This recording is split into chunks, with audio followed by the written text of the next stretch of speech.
ইটের টুকরা মেরেছে ভেতরে, তো কিছু গাড়ি ক্ষতিগ্রস্ত হয়েছে, লাইটগুলো সব ভেঙে ফেলেছে, অনেকগুলো লাইট ছিল আমাদের গেটে, ওগুলো সব ভেঙে ফেলেছে।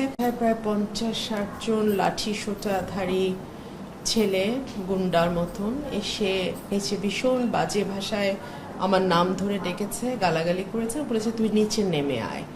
সঙ্গত কারণে আমি আমার মাকে নিয়ে একা থাকি, আমার মা অসুস্থ, 84 বছরের বৃদ্ধ মানুষ। আমি লাইট টাইট সব অফ করে দিয়েছি এবং আমি বারান্দায় গিয়ে যে লাইভ করব সেটা আমার পক্ষে সম্ভব হয়নি। যদি একটু করতে পারতাম আপনারা তাহলে শুনতে পেতেন যে কি ভাষায় তারা আসলে আক্রমণটা করেছে। পরে দেখলাম যে আমাদের তালা ভাঙার চেষ্টা করেছে, নিচে লোহার গেটের তালা, দুটো তালা বারবার ভাঙার চেষ্টা করেছে, ভাঙে নাই।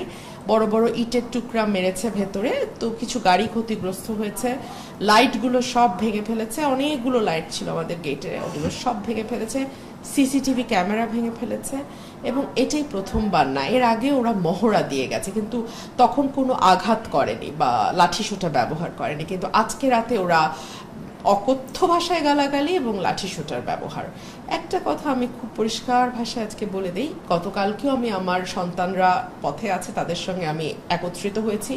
আজকেও আমি বিকাল 3:30 থেকে 6টা পর্যন্ত শহীদ মিনারে ছিলাম, আগামীকালকেও আমি পথে থাকব এবং আমি আসলে পরোয়া করি না।